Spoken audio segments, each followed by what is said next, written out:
Oh, pray, Slanesh! The rising reverberance of music shudders through the stage. The pine boards tremble, devotee responding to a lover's touch. The shivering strings of the sextet overlap and intermingle, a meld meeting of melodies interlocked and entwined. Each melody is distinct, quivering from those of human pubic hair, but they share a perverse familiarity. An incestuous sextuplet of rhythm and notes that weave into one perfect sound.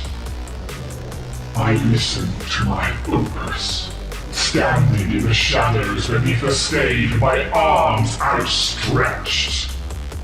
As I conduct my music, I feel the long-toothed eyes of the Emperor upon me, lusting after my every movement. I am so beautiful. I have promised my little protégés flawless perfection. I have promised them acclaim and renown, and a chance to rebirth music that was old when humanity was still young. I have duly delivered on all these things, and for this they have paid so little. Just their small, artistic souls, vibrant with their ambition and their yearning, stained with their jealousies and romantic rivalries and the poison kiss of prolonged chemical abuse. Between the beat of the rhythm that rises unprompted, between each sweet caress of hair and string, I can hear their souls screaming, an agonized, clashing cacophony that thrusts through the noise and renders what is beautiful both ugly and yet more beautiful. Their essences howl louder, and the tempo of the music increases. Their passionate pain sickening the mortal limitation of their flesh and inviting demonic parasites more deeply into their slackening, stretching skin. Only I can hear this, perceive this, the torture song of their souls. But soon it will be heard and echoed by the sweat-wet audience. The delicate gasp of submission and permission that will grant animal apotheosis to the civilized impotence of their human minds. The very thought of it causes my body to ache, flesh thrusting against the groin guards of my power armor, buckling me with insidious, chastised pain. My eyes strain wide in their sockets, the orbs oily black where the pupils have dilated and split open across my retinas. Bleeding dark pus that even now dribbles down puckered, scar-pink cheeks. Heavy barbed ring piercings drag on the skin of my face, stretching flesh and giving my features the impression of an ill-fitting mask. I would smile, but I have no mouth, just a vox drill burning hot against a ruptured trachea, longing to let loose a skin-shredding, mind-flaying scream.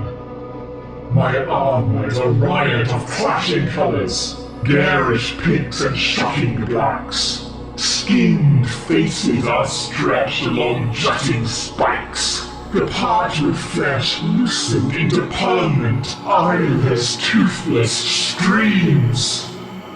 One of them is my own face, but I can't remember which. My expression of horrified ecstasy rubbed out by stretched tension and slackened into shrinking anonymity.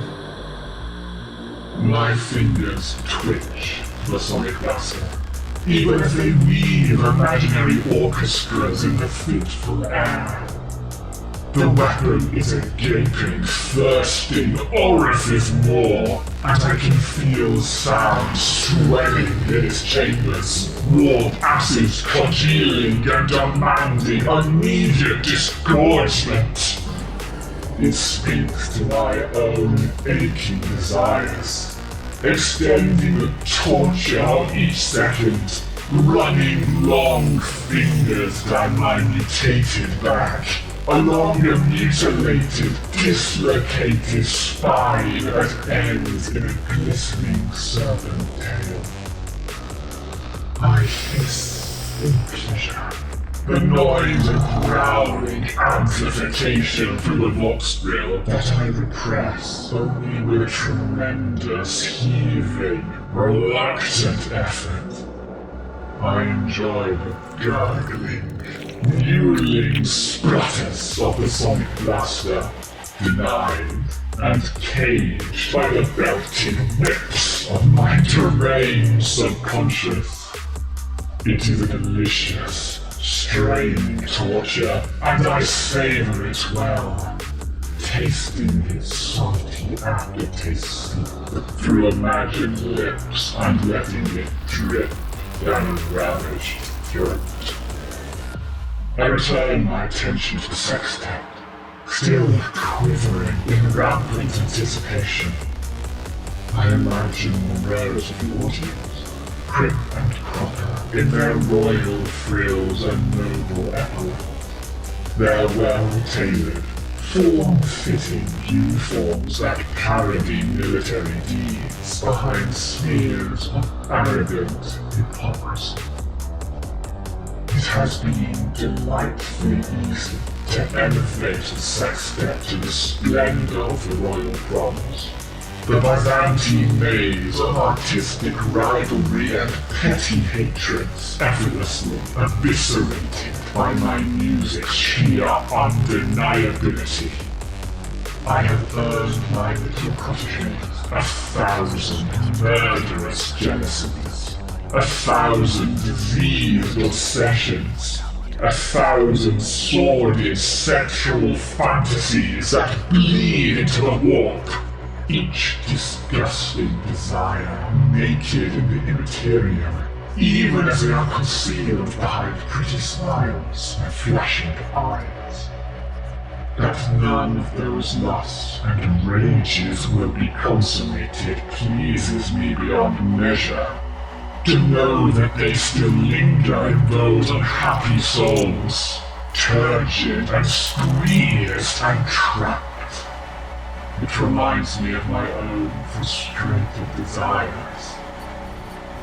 Another thrill shivers down my snaking spine with a teasing caress of disintegrating self-restraint. I hear the crescendo that heralds the end of the first movement and refocus, playfully wrenching on the ring piercings across my face to punish me for my own intentiveness. With the crescendo comes a faster, inhuman tempo, and I imagine the bowstrings blurring as the little protégés are puppeted from the inside out. I can smell their metabolisms burning, their muscles tearing, their nerves clanging to a sudden discordance, an anarchic clash of tones that sends gasps of horror through the illustrious crowd. The end of the first movement approaches ever faster as the instruments clash more and more, the strings beginning to shriek and scream.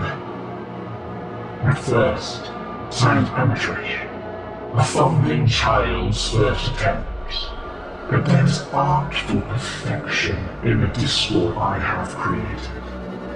Each noise is designed to violate all the laws of music, before the next moment takes the violation further and introduces war rules for the simple purpose of defiling them as well.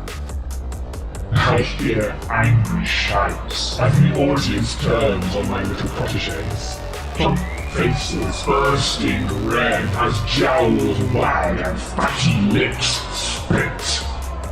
My eyes widen.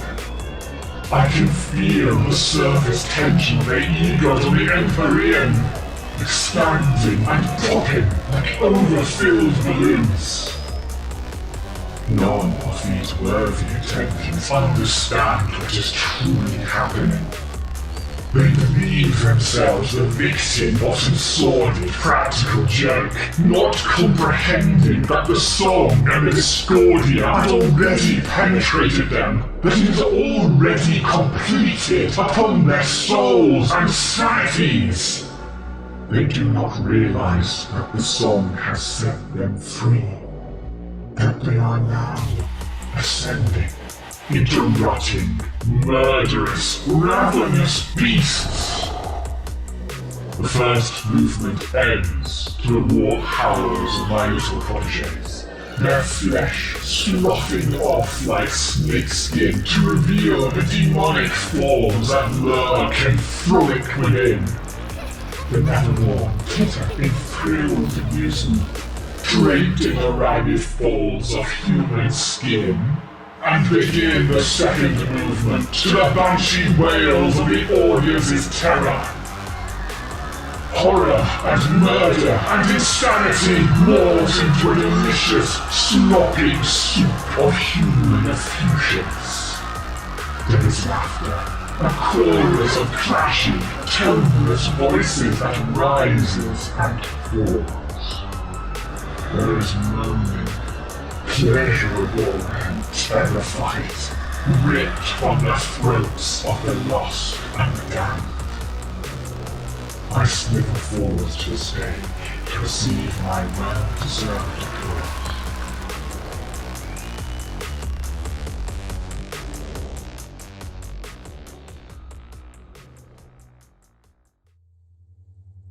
It is silent in the cloisters. It is always silent, apart from the scuff of feet or the creak of doors. I read the mission brief. One hand remains close to the hilt of my carnival broadsword. Progeny, the capital city of Gavent 4, is lost to sorcery.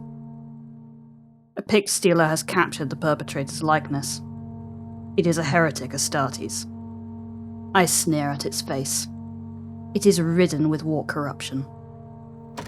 I hear the door open and turn, nodding to the newcomer. Novice Sister Imogen returns the gesture. She has not yet taken the vow of tranquility, but she only speaks when necessary. The shuttle is ready, Knight Abyssal Mala, she signs. There is ambiguity in your tensing, I sign back, showing Imogen the proper way. The novice bows. I will work to improve, Knight Abyssal. I nod. My face is stern, but there is no rebuke behind it. The gold of my artificer armor complements my amber skin. Once I was beautiful, but now I am covered in wrinkles and scars. I like to think that I have traded beauty for dignified serenity. I head for the shuttle, passing other sisters along the way.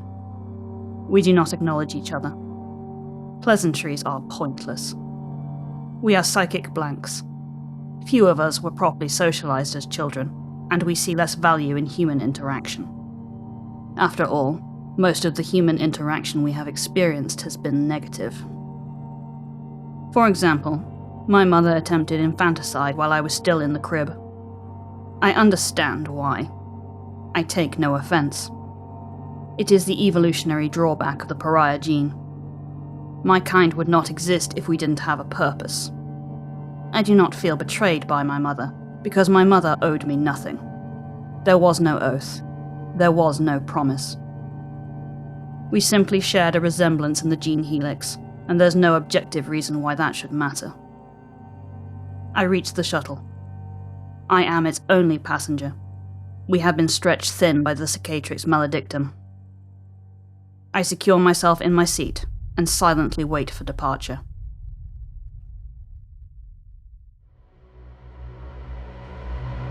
I throw my arms wide to a scene of mad calamity, a spectacle of epidemic murder that reflects all of humanity's basest and most glorious instincts.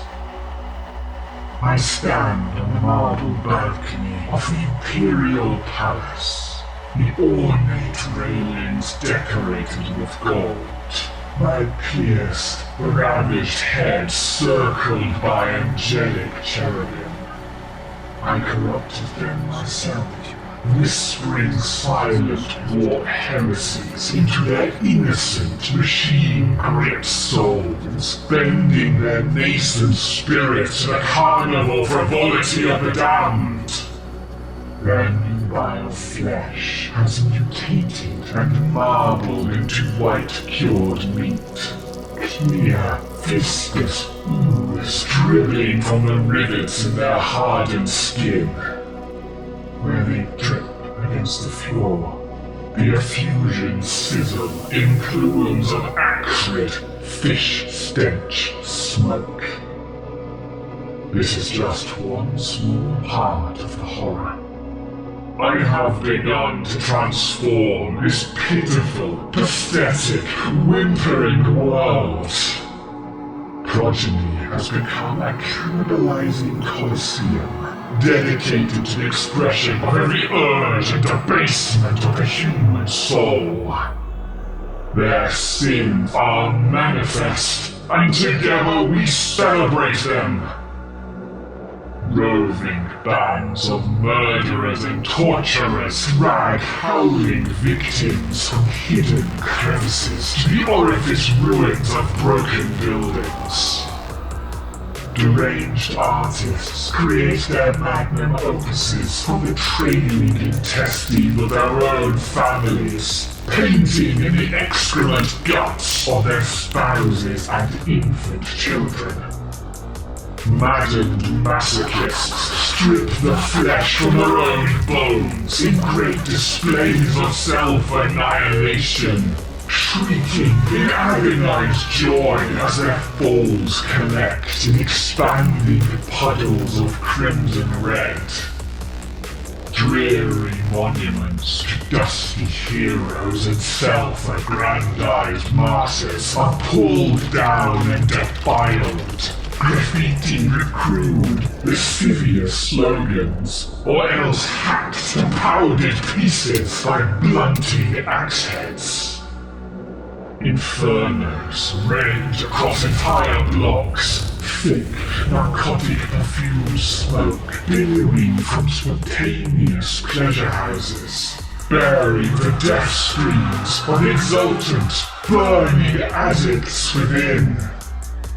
Children stab each other for the last crumbs of sugared cakes, egged on by jeering, wide-eyed men and women. And, throughout it all, the great symphony continues. That howling, discordant, scratching atrocity of a melody that bleeds from tannoys into bleeding ears, punctures eardrums and reshapes brains behind fractured skulls. I breathe it in, my vox grill rasping like the death rattle of a man in ecstasy. I can feel the great engorgement of my diseased soul, the bloated gravity well that sucks in the despair and excitement of 10 million souls, fat on the depravity of each unique sin and gross desire.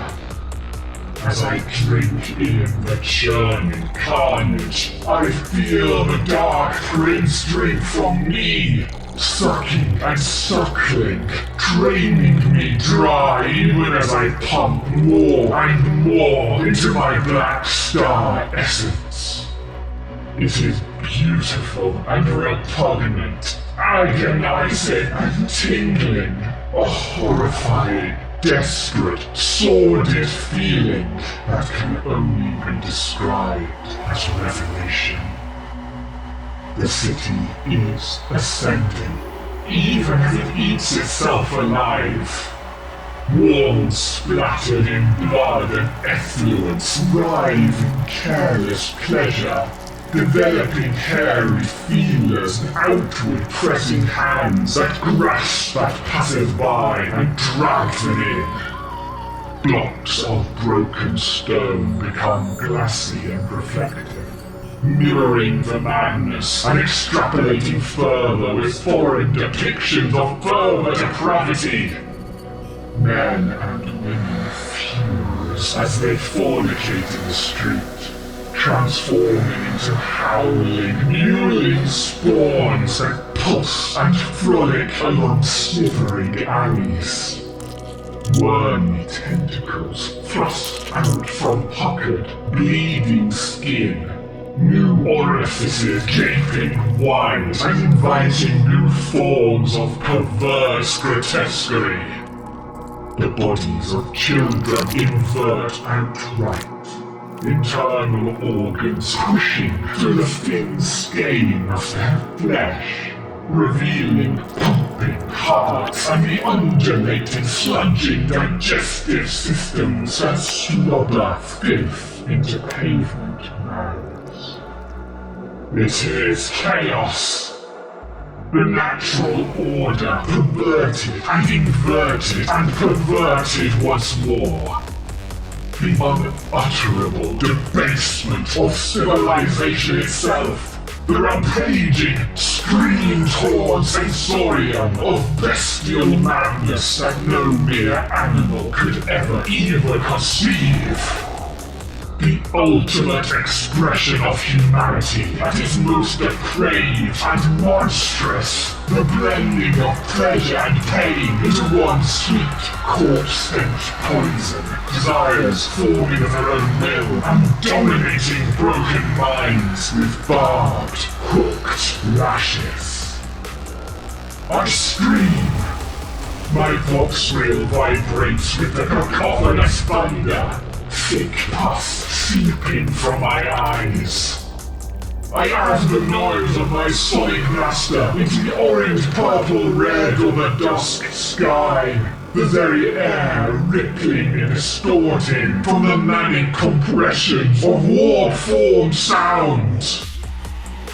The metropolis will burn. It will burn in glorious fire. Its population glutting itself on its own self-slaughter, ringing to the squealing strings of demonic violins. I will permit it that. Permit it to find new depths by itself, without restraint or direction. A month of horror and ever-escalating atrocity will be the first sacrifice. The first carnival abasement to the great hall, she who thirsts. But then, the song must spread. The symphony will rip from the throats of the exalted and be heard by billions. A sector-wide promiscuity that will send the Ethereum shuddering. Demonettes will cavort and dance. And trillions upon trillions of souls will submit to Slanesh. Not for any ambition or apotheosis, not for demonic favor or sorcerous power, but for the sheer pleasure of service. Because I am nothing more than an abject, willing slave to the dark prince of the eternal warp. For chaos, for perversity, for the Emperor and Slanesh, beloved by all.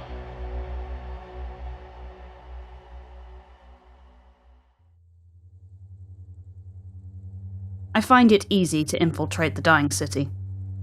No kind of coordination exists to stop me. I leave my plasma pistol in its holster, using my sword to cut down heretics cleanly and quietly. Driven mad by the warp, dozens of unarmed civilians try to murder me. I kill them without emotion.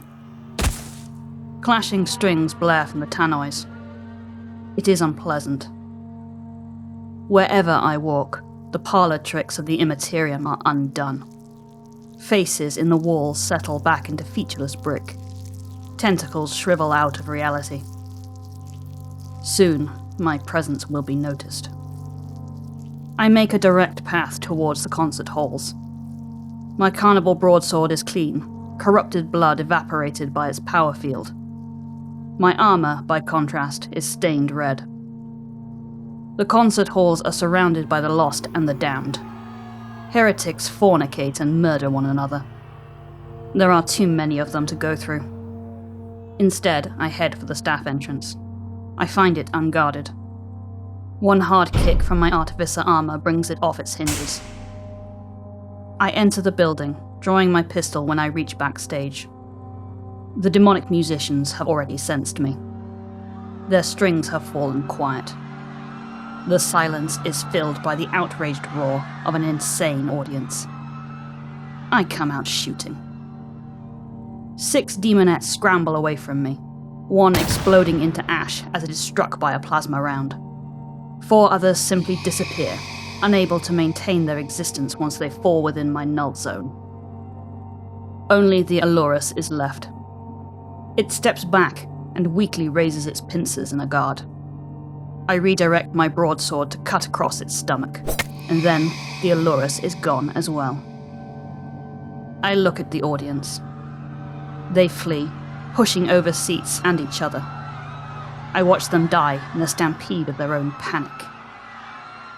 I wait for the sorcerer to arrive.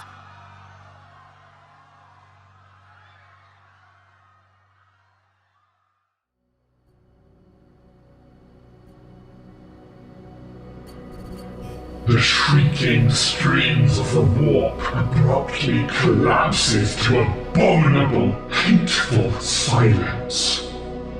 My eyes bulge in outrage, my snake tail thrashing in sympathetic, bestial distress. I fling aside one of the native mutants straddling me, her furred, elongated neck snapping around the broken post of our shared bed. The other 2 begin crawling away, mewling piteously, but I am blind to their slavish plight, letting loose a primal scream of undiluted, unrestrained horror and fury. Their brains shred at the song, flowing out of their bleeding ears like spilling red-grey soup. I howl again, the bed frame bursting into purple flames. I slither from the mattress and towards the marble balcony, a sticky white slime following in my wake. I gaze out across the metropolis, that which had been the first strokes of my masterpiece, and black ooze pours from my eyes. The city still screams with the shrieks of the damned and the dying, reverberating to the hysterical laughter of broken humans. But it is all wrong. A terrible, dulling silence has cast its dour pall over the metropolis, draining color from the scene and the horror. Even the buyers seem less bright.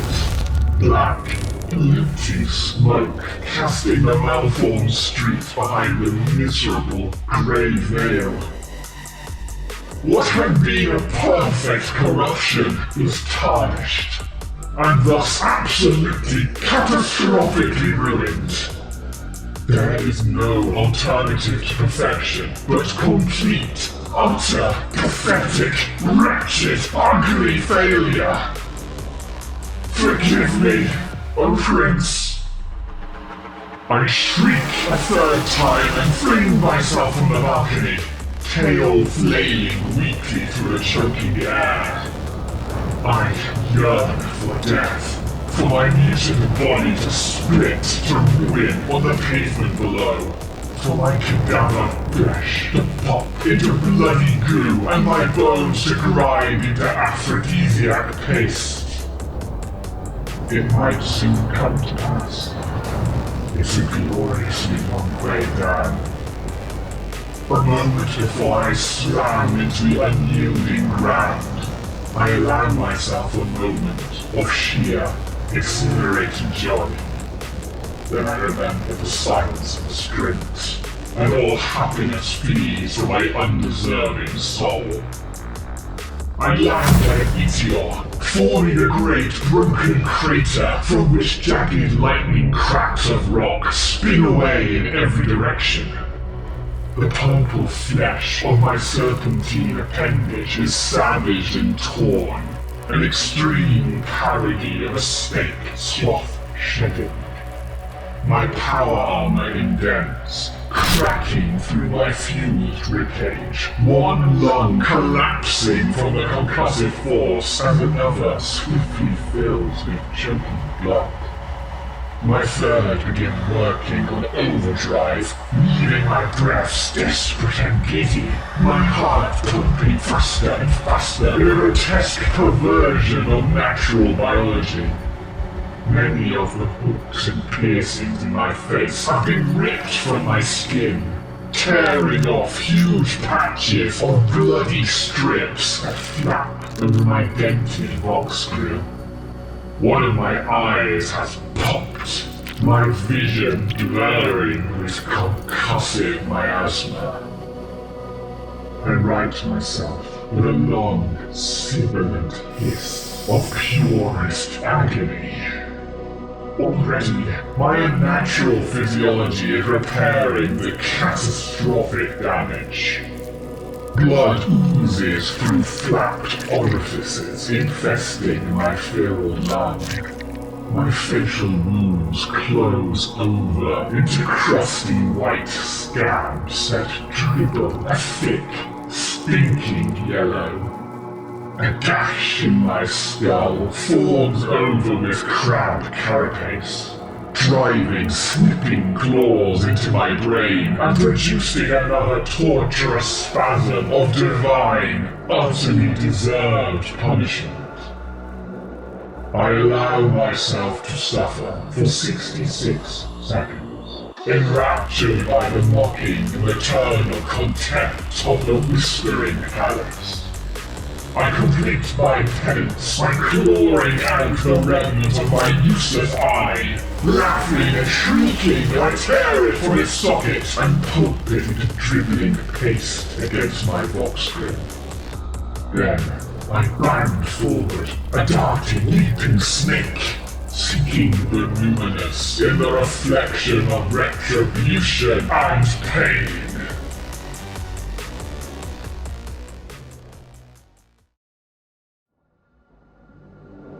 I crashed through one of the main doors to the auditorium, the ornate carven entrance decorated with an exquisite frame of golden leaf. It is barricaded shut by the press of sweating, screaming, dying bodies, but I smashed them aside in a desperate frenzy, cavorting in the snap and tear of skin and bone. Corpses rained down upon the lower levels, littering the sloping theatre with death and shattered limbs. The sorcerer has arrived. I fire my plasma pistol and strike the heretic Astartes to the stomach. I howl in abject, wailing self-pity.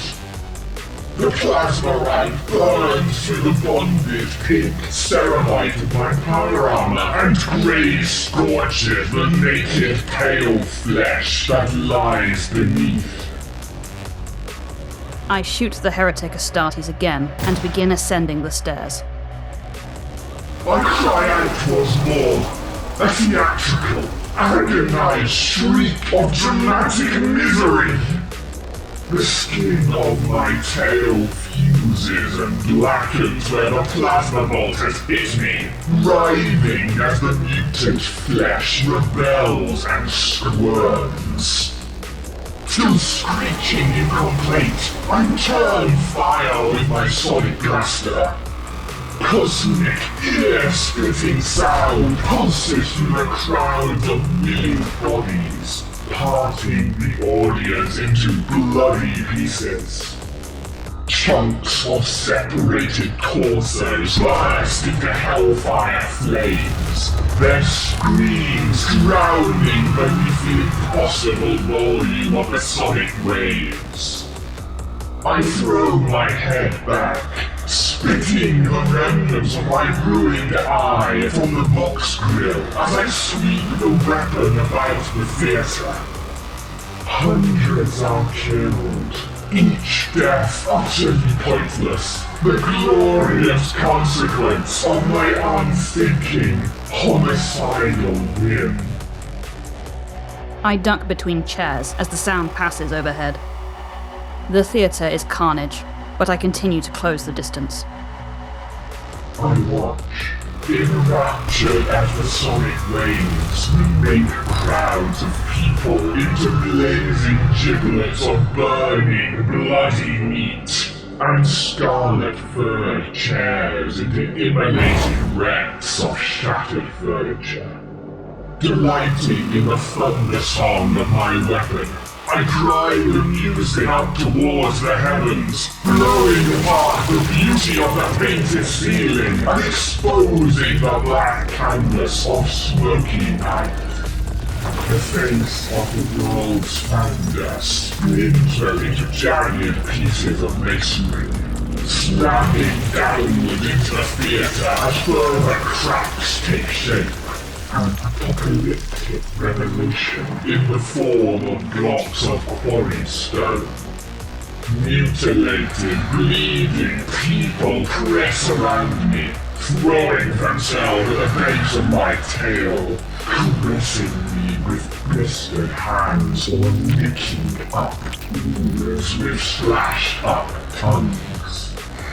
I lavish in the adoration of my half-murdered subjects, until everything suddenly grows cold, and I am struck with a profound sense of icy wrongness. The target is distracted by warp madness. I charge. I aim for where the power armor meets the mutant's tail. The moment had been briefly, breathlessly perfect, but the disgusting mortal woman in her golden red-plumed armor has ruined it beyond measure. I feel the warp flee her abominable presence, recognizing the sordid plague of the null gene and moaning a terrible, muted fury at the desecration. My tail throws away the broken sycophants that crowd me with their useless praise and empty platitudes and draw my sword. It is beautiful. A murderously long rapier that writhes and extends as it is drawn, which I use to deftly block a brutish chop that would have otherwise severed my tail.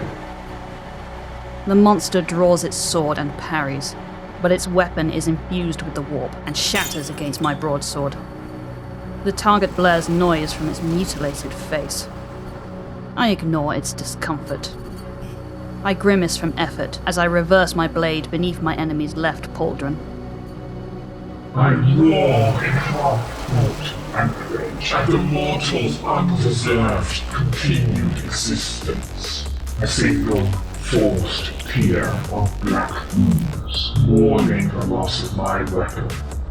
I have possessed the rapier for 2 millennia, sharing its thirsts and appetites, sampling thousands upon thousands of esoteric liquids and desperate victims.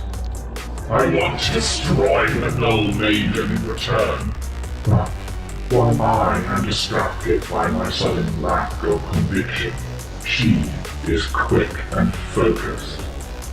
Her upwards cut finds the join in the left armpit of my armor, shearing keenly through ceramite, skin, musculature, and bone. I watch dispassionately as my arm detaches. The pain is immense, but it is all wrong, cast in a horrible, dulling pile of hateful nothingness. The intensity is distant, half glimpsed through dark mirrors that vanish into glittering sand whenever my soul reaches close. My strike amputates the limb, and I spin my weapon to try and steady my balance. I lose my footing in the gore, and the mutant's tail slams into my chest.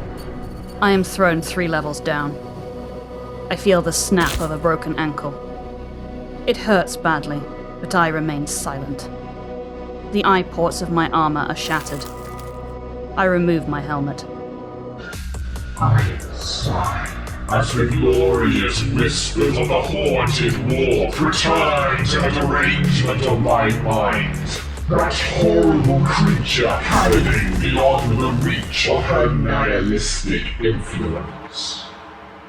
Forcing myself not to be distracted by the laughter and the thirsting and the tortuous pain, I endeavor to finish the Null Maiden with an accelerated alacrity. My soul swears paths to Neverborn, wielding a terrible sorcerous power that even a Null cannot match. I douse my enemy in the acrid incense of wreathing purple-pink flame, anticipating a molten destruction. And yet, I can tell that the incineration heat of the flame leaves no mark upon the sister's tanned skin. Her otherworldly wrongness somehow too potent for even the greatest of my destructive abilities. I rage against the Neverborn that have failed me, promising debasements and awful betrayals for the spoilage of their bargain. I hear 100 pathetic excuses and murmured longings. Demons attempting seductions, even in the very moment of their abject failure. I stand. I am unsteady on my broken ankle, but the warp flame has not harmed me. In its insanity, the sorcerer has attempted to destroy me with witchcraft. My lips draw into a thin smile of contempt. I watch in disbelieving indignation as the Null Maiden rises from the warp flames, unbowed and unbroken. She has even removed her helm. On the abomination's plain, forgettable face is a mocking smile, her taunt lancing into the feast colors of my vain-glorious soul. Disregarding the grouching insistence of the Sonic Blaster, I throw the weapon to one side and draw a long alien knife, its blade curved and black. I imagine the sensation of its slender edge driving deep into the creature's shuddering flesh. The mortal screams after I have delicately flayed the skin from her muscles and left her a howling, grotesque edifice. Bracing myself for the squalid unfeelingness of the abomination's evil presence, I coil my tail and pounce downwards. I watch the heretic Astartes fly towards me. I have taunted it successfully. I ready my blade into a defensive guard. I rasp pleasure, the sensation grating to shredded apathy as I enter the creature's foul aura. The Null Maiden has chosen to hold her ground, to grimly attempt the impossible feat of preventing the sheer momentum of my speeding immensity. I will batter her aside, shattering every bone in her body, and then I shall fall upon her in a frantic frenzy of stabbing thrusts. I will shank her again and again until her damnable null aura collapses into gleeful impotency, and her aborting heart-soul rises to be devoured by the raging war. The sorcerer nears. At the last moment, I reveal my block as a deceit, and thrust out with the tip of my sword. This gambit will hurt me, maybe kill me, but it will see my duty done. I am unable to stop, and it is much too late for me to redirect her blade. I laugh, I scream, I laugh as I plummet towards monstrous death. How wonderful! How awful! My soul I commend to Slanesh. It impales itself on my carnival broadsword. The weapon punches a wide hole through its chest and out of its back. It keeps coming, driven by momentum. It hits me with the force of a speeding train. I am briefly cognizant of pain, and then I black out. I return to consciousness. Part of me wishes I had not. Everything hurts. It is difficult to breathe. I am no Medicae, but I can tell that numerous ribs are broken, and my legs are bent unnaturally beneath my body. A pounding headache suggests a severe injury to the back of my head. Without help, I am going to die. Help isn't likely. I am unable to move my head, but I can see my enemy's corpse. The heretic Astartes sorcerer lies still, my broadsword sticking in its chest. Its death offers some satisfaction. I close my eyes. There is a chance. Now that the sorcerer is destroyed, the remaining planetary defense forces will advance upon the capital. Maybe they will find me in time. Maybe they won't. Maybe they will instinctively mistake me for the enemy and kill me. It doesn't really matter. It doesn't really change anything. All I can do is lie here, still and calm, in the blessed silence.